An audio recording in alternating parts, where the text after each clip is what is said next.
Hello students, मैं हूं अजय कुमार, आपके अपने YouTube channel Ajay chemistry classes से। आज हम तत्व एवं यौगिक एलिमेंट्स एंड कंपाउंड्स पढ़ेंगे। हम यहां पर एलिमेंट्स, ये जो है आपका एलिमेंट तत्व, इसको हम हिंदी में तत्व बोलते हैं। ये देखिए, जैसे आपका मान लीजिए मरकरी, प्लेटिनम, कार्बन, सल्फर, ठीक है, oxygen, hydrogen, helium, neon, argon, ये सब जो है आपका, ठीक है, पीबी, एसएन, ये सब क्या है? ये सब तत्व है।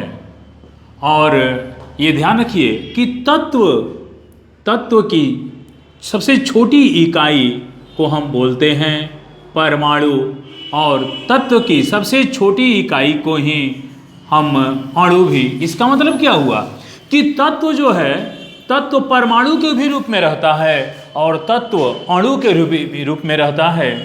जैसे अगर कोई तत्व अत्यधिक क्रियाशील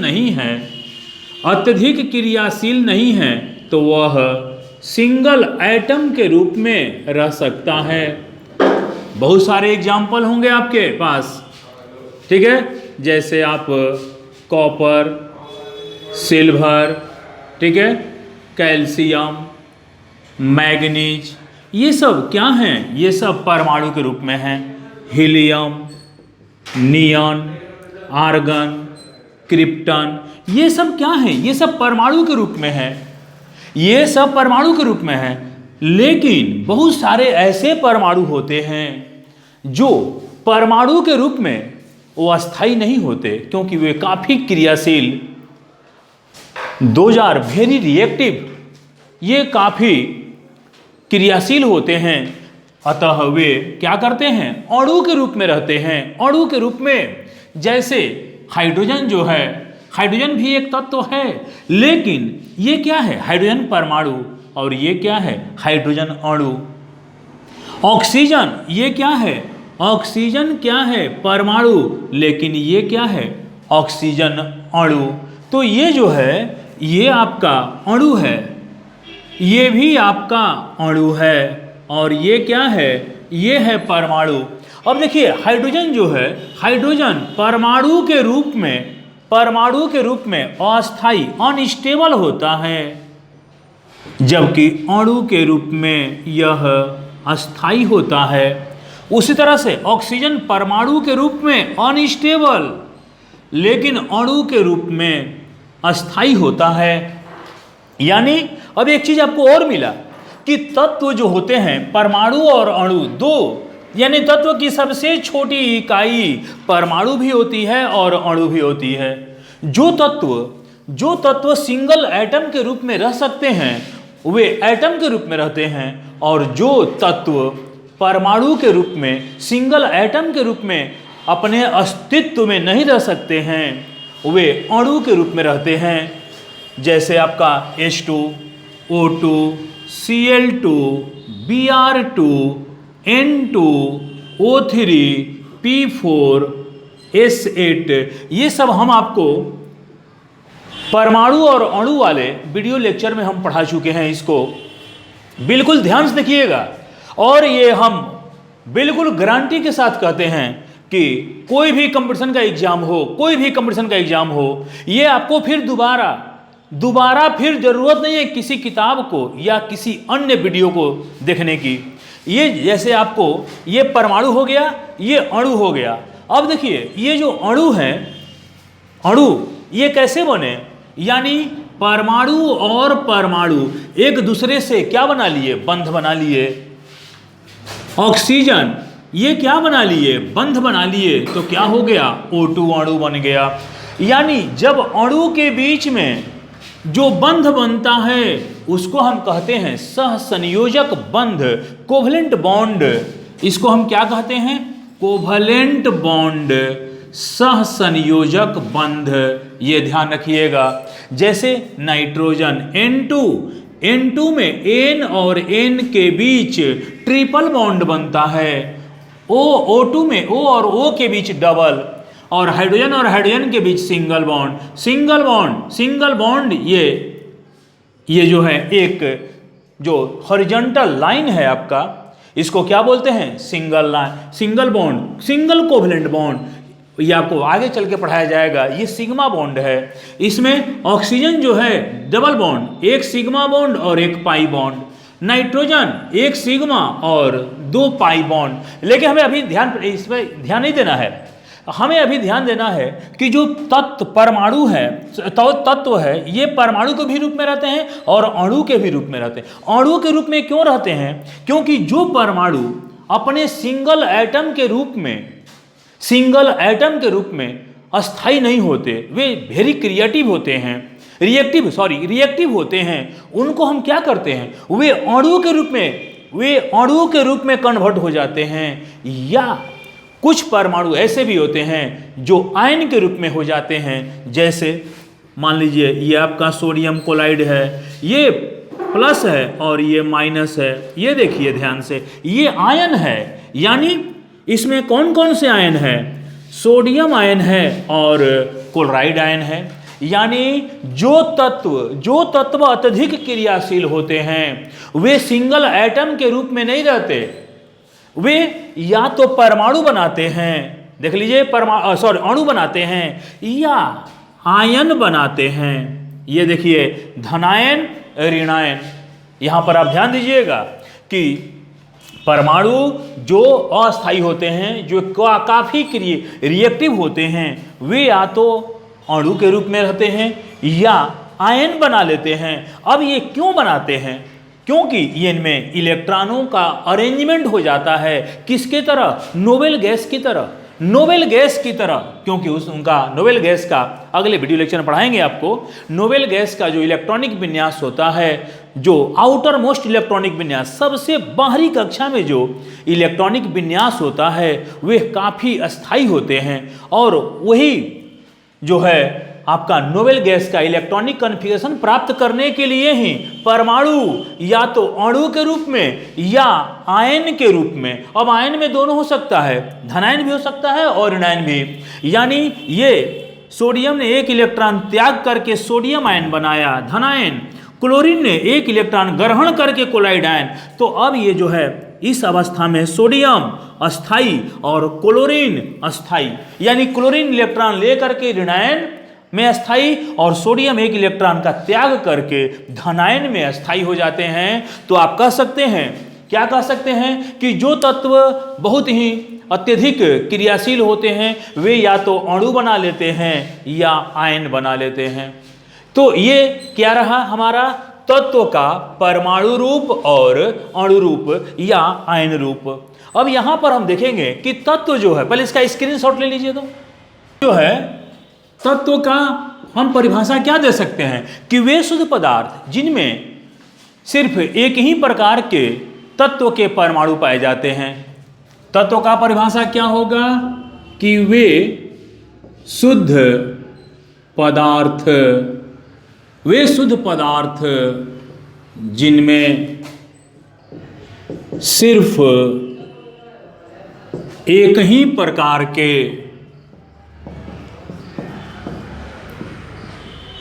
तत्व के एटम्स उपस्थित रहते हैं। ठीक है, क्या कहलाता है?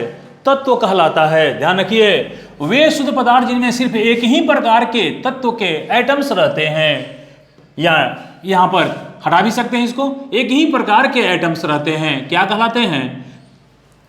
तत्व कहलाते हैं। जैसे मान लीजिए आपका निकिल है, तो निकिल एक तत्व है, क्योंकि इस निकिल जो तत्व है, इसमें निकिल के ही परमाणु रहते हैं। क्या रहते हैं? निकिल के ही परमाणु। मान लीजिए कार्बन तत्व है, तो इस कार्बन तत्व में जो भी परमाणु होंगे वे किसके होंगे? वे सभी परमाणु कार्बन के होंगे। यानी वे शुद्ध पदार्थ जिनमें सिर्फ एक ही प्रकार के तत्व के एटम्स रहते हैं, क्या कहलाते हैं जी? तत्व कहलाते हैं। यानी तत्व जो है, तत्व को अब हम बता चुके हैं कि तत्व जो है इसको हम परमाणु रूप में भी ले सकते हैं और अणु रूप में ले सकते हैं। अब यहाँ पर परमाणु में आपको बताया हमने इसके पहले में, जैसे हीलियम, नियॉन, ठीक है, सोडियम, क्रोमियम, प्लैटिनम। सोडियम क्रियाशील है, इसको हटा दिया जाए, ठीक है, गोल्ड, कॉपर, सिल्वर इत्यादि। ये जो है अणु जो है H2, O2, Cl2, Br2, O3, I2, F2, N2, P4, S8। अब ये देखिए, अब जो अणु है, अब अणु भी आपको दो प्रकार का, ये ध्यान दीजिए, अणु भी दो प्रकार का, तत्व में परमाणु और अणु। तो अणु यहां पर, अणु क्या है, अणु भी आपका दो प्रकार का, इसका स्क्रीनशॉट ले लीजिए।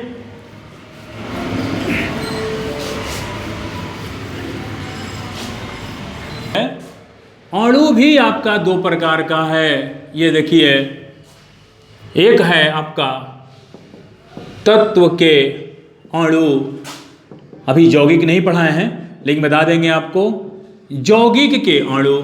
ये देखिए, यौगिक के अणु, तत्व के अणु को, इसको हम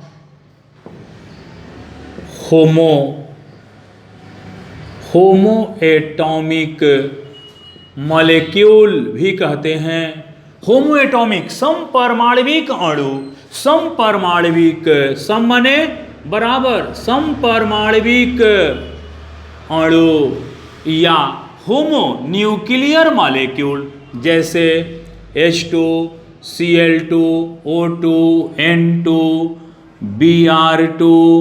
इसमें सभी परमाणु क्या होते हैं, समान होते हैं, ठीक है। ये क्या है, तत्व के अणु हैं, होमो एटॉमिक, इसको हम होमो न्यूक्लियर भी बोलते हैं, होमो न्यूक्लियर मॉलिक्यूल, यानी सम नाभिकीय, समनाभिकीय अणु या समपरमाणविक अणु। सम माने समान, परमाणविक माने परमाणु, यानी वैसे अणु जिनमें प्रत्येक सभी तत्व क्या होते हैं, समान होते हैं, सभी परमाणु क्या होते हैं, समान होते हैं। यानी तत्व के अणु को हम होमो एटॉमिक मॉलिक्यूल, समपरमाणविक अणु या समनाभिकीय अणु भी बोल सकते हैं। अब आइए यहाँ पर यौगिक के अणु, यौगिक के अणु, मॉलिक्यूल ऑफ कंपाउंड, यानी यहाँ इसका परिभाषा, इसमें तो हो गया समान प्रकार के, इसको हम कहते हैं, इसको विषम परमाणविक अणु, विषम परमाणविक अणु या विषम नाभिकीय अणु, हेटेरो एटॉमिक मॉलिक्यूल। ये क्या है, ये देखिए, यहां पर तत्व के अणु समनाभिकीय, यौगिक के अणु विषम नाभिकीय,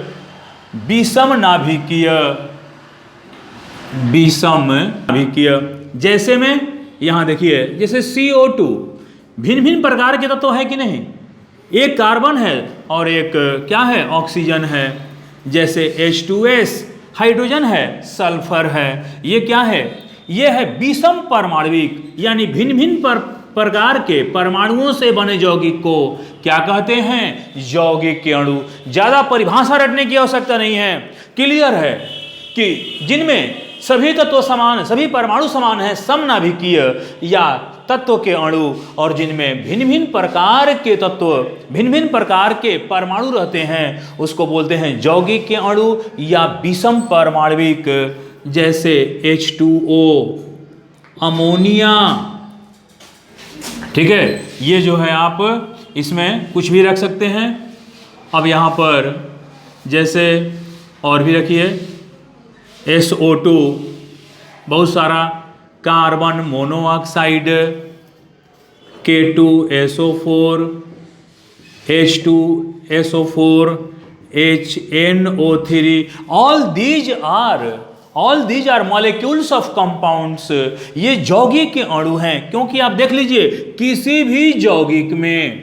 किसी भी यौगिक के अणु में भिन्न भिन्न प्रकार के तत्व हैं कि नहीं, इसमें हाइड्रोजन है, नाइट्रोजन है, ऑक्सीजन है, तो ये क्या हो गया, ये हो गया यौगिक के अणु। यानी इसमें परिभाषा क्या हो गया कि जिनमें विभिन्न प्रकार के परमाणु रहते हैं, और इसका परिभाषा क्या हो जाएगा, जिनमें समान प्रकार के परमाणु रहते हैं। ये जो है ये आपका ये क्या है, ये जिसमें समान प्रकार के परमाणु और जिसमें भिन्न भिन्न प्रकार के परमाणु रहते हैं, क्या है, ये आपका यौगिक का अणु, और ये रहा आपका क्या, यौगिक तत्व के अणु और यौगिक। हाँ, इसका स्क्रीनशॉट ले लो। तत्व जो है, तत्व 3 प्रकार के होते हैं, ठीक है, धातु, अधातु, नॉन मेटल्स और मेटालॉइड्स। ये क्या है, ये है धातु, ये है अधातु और ये है उपधातु। अब क्या है, इसको हम सेमी मेटल्स भी बोलते हैं, सेमी मेटल्स, उपधातु। धातु में धातु जो है जैसे आपका sodium, potassium, calcium, manganese, magnesium, chromium, जस्ता, गोल्ड इत्यादि, ये जो है आपका ये क्या है, ये धातु है। जैसे अधातु hydrogen, oxygen, sulphur, carbon, chlorine, bromine, fluorine, nitrogen, all these are non metals. उपधातु में जैसे आर्सेनिक, एंटीमनी, बिस्मथ, बहुत सारे 5-6 हैं, ठीक है। तो अब यहां पर आप देखिए धातु क्या है, धातु इनमें ये क्या करते हैं, ये इलेक्ट्रॉन का त्याग करके क्या बनाते हैं, ये धनायन बनाते हैं। ये याद रखना कि जो धातु होते हैं वे इलेक्ट्रॉन का त्याग करके धनायन बनाते हैं, जो अधातु होते हैं वे इलेक्ट्रॉन का ग्रहण करके ऋणायन बनाते हैं। ऋणायन को इंग्लिश में एनायन और धनायन को इंग्लिश में बोलते हैं कटायन। अब ये ध्यान रखिए कि धातु इलेक्ट्रॉन का त्याग करते हैं और अधातु इलेक्ट्रॉन का ग्रहण करते हैं।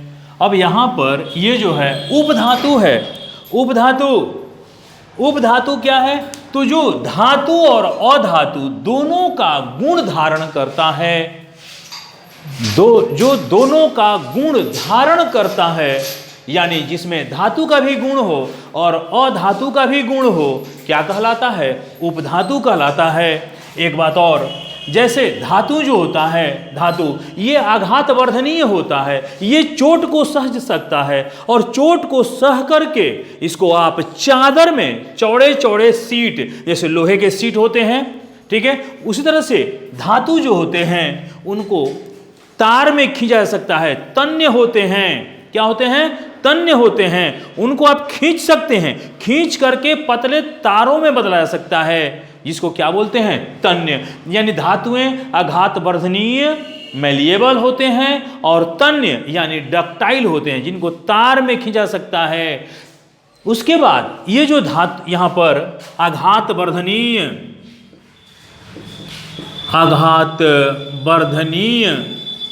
और तन्य भी होते हैं। उसके बाद ये विद्युत एवं उष्मा के सुचालक होते हैं, ये ध्यान रखिए। लेकिन जो अधातु होते हैं, अच्छा एक बात, धातु में जो है ये धातुई चमक भी होती है, धातुई चमक होती है, जबकि अधातुओं में धातुई चमक नहीं होती है यहाँ पर। उसके बाद ये भंगुर होते हैं, ये चोट को नहीं सह सकते हैं, ये भंगुर होते हैं। भंगुर किसको बोलते हैं, यानी जिसको पिटने पर चूर चूर हो जाए। ये जो है पीटने पर चूर चूर हो जाता है। क्या होता है? भंगूर। इसमें धातुई चमक नहीं होती, चमक नहीं होती है, जबकि इसमें धातुई चमक होती है। धातुई चमक होती है, इसमें धातुई चमक नहीं होती है। अब ये क्या है? ये जो है आपका, यानी ये इलेक्ट्रॉन, ध्यान दीजिए, जो आर्सेनिक, एंटीमनी, बिस्मथ होते हैं, ये किसी किसी केस में इलेक्ट्रॉन देते भी हैं और ये कभी इलेक्ट्रॉन लेते भी हैं। यानी ये धातु और उपधातु, अधातु, दोनों के मध्य वाला जो गुण धारण करते हैं, इसलिए इनको क्या कहा जाता है? उपधातु कहा जाता है। ठीक है, इनको उपधातु कहा जाता है। अब देखिए, इसका पहले स्क्रीनशॉट ले लो। अब जो है यौगिक, यौगिक क्या है? वे शुद्ध पदार्थ जिनमें भिन्न भिन्न प्रकार के तत्व अपने निश्चित अनुपात में रहते हैं, यौगिक कहलाते हैं।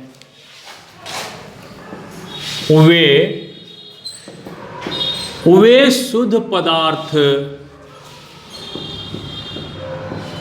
जिनमें भिन्न भिन्न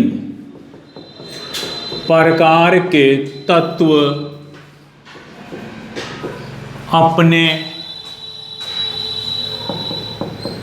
भारों के निश्चित अनुपात में रहते हैं।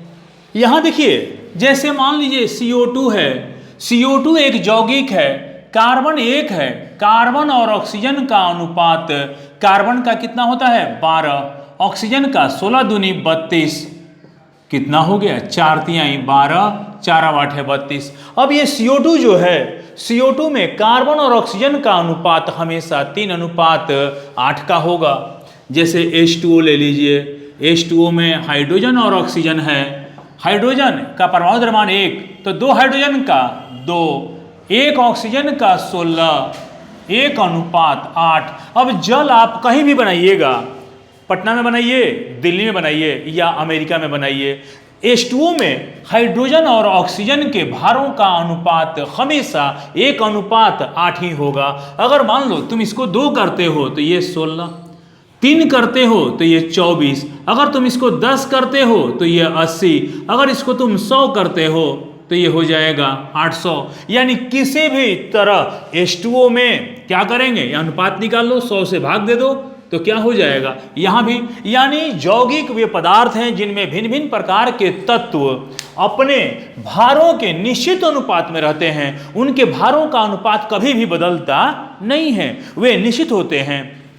कोई भी तुम एग्जाम्पल ले लो, जैसे मान लीजिए आप ले लीजिए SO2 में सल्फर और ऑक्सीजन है, सल्फर का 32 होता है परमाणु द्रव्यमान और ऑक्सीजन का 16, तो 16 दूनी 32, यानी 1:1। यानी SO2 में सल्फर और ऑक्सीजन के भारों का अनुपात 1:1 होगा। जैसे CH4, हजारों लाखों एग्जाम्पल हैं। जैसे कार्बन अनुपात हाइड्रोजन, कार्बन का परमाणु द्रव्यमान 12 और हाइड्रोजन का 1, तो 4 हाइड्रोजन का 4 तिहाई 12 और ये 1, यानी CH4 में हमेशा कार्बन और हाइड्रोजन के भारों का अनुपात, अगर कार्बन होगा 3 भाग तो हाइड्रोजन होगा 1 भाग, हाइड्रोजन होगा, कार्बन होगा अगर 6 भाग तो हाइड्रोजन होगा 2 भाग, अगर कार्बन होगा 9 भाग तो हाइड्रोजन होगा 3 भाग, अगर कार्बन होगा 30 भाग तो हाइड्रोजन होगा 10 भाग। यानी किसी भी तरह CH4 में कार्बन और हाइड्रोजन के भारों का अनुपात कितना होगा? 3:1। यानी यौगिक आप देख रहे हैं, तो ये इनको हम यौगिक के अणु भी कहते हैं। क्यों? कि यौगिक का सबसे छोटा रूप क्या कहलाता है? अणु। और वो भी अणु पढ़े हैं हम, क्या? तत्व के अणु, वो तत्व के अणु। क्या डिफिनेशन है? डिफरेंस क्या है? What is difference between molecule of elements and molecule of compounds? तो आपको हम उस वीडियो लेक्चर में बनाए हैं कि तत्व के अणु में क्या है, एक ही प्रकार के तत्व रहते हैं अणुओं में, जबकि यौगिक के अणु में भिन्न भिन्न प्रकार के तत्व रहते हैं। तो ये रहा हमारा क्या, यौगिक। अब आइए, यौगिक दो प्रकार के होते हैं। यौगिक, इसका स्क्रीनशॉट ले लो तो पहले। तो होते हैं, वे दो प्रकार के होते हैं। एक होता है इनऑर्गेनिक यौगिक, अकार्बनिक, और दूसरा होता है ऑर्गेनिक, ऑर्गेनिक यानी कार्बनिक यौगिक, यानी वैसे यौगिक जिनमें कार्बन अवश्य हो, जैसे CH4, C2H2, acetylene, ethylene, ethane, ethyl alcohol या इथेनॉल, CH3, COCH3, एसीटोन या प्रोपेनोन, बेंजीन, फिनॉल इत्यादि। All these are organic compounds because in these compounds, ठीक है।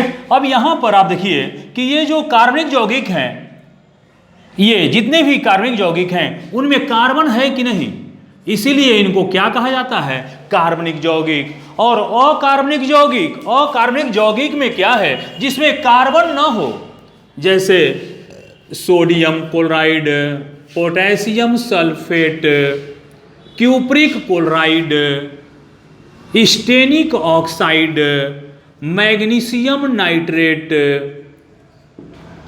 Magnesium nitrate, ammonium hydroxide, sodium hydroxide, all these are inorganic compounds because in these compounds carbon is not present। यहां पर आप देख सकते हैं, यानी यौगिक दो प्रकार के होते हैं, अकार्बनिक यौगिक, कार्बनिक यौगिक, ठीक है। तो स्टूडेंट्स, ये जो है हमारे पास, इसका स्क्रीनशॉट ले लीजिए। स्टूडेंट्स, ये जो है आपको इसके पिछले वीडियो लेक्चर में हम पढ़ाए थे परमाणु और अणु। आज का वीडियो लेक्चर है तत्व और यौगिक पर। हम गारंटी के साथ कहते हैं, यदि आपने यह वीडियो पूरा देखा होगा तो फिर किसी भी किताब में और किसी भी वीडियो को अब देखने की आवश्यकता नहीं है, चाहे वो आरआरबी का ग्रुप डी हो, आरआरबी का एनटीपीसी हो, एसएससी सीजीएल हो, या हायर सेकेंडरी वाला हो, या स्टेट पुलिस हो, या एसआई हो, या पीसीएस हो, एनडीए हो, सीडीएस हो, एयरफोर्स हो, ये किसी भी कंपटीशन के लिए अब आपको तत्व और यौगिक अन्य किसी भी किताब से पढ़ने की जरूरत नहीं है, ये मेरा गारंटी है, और इससे आपको एक भी क्वेश्चन नहीं छूटेगा। तो ठीक है फ्रेंड्स, हम आप लोग अगले वीडियो लेक्चर में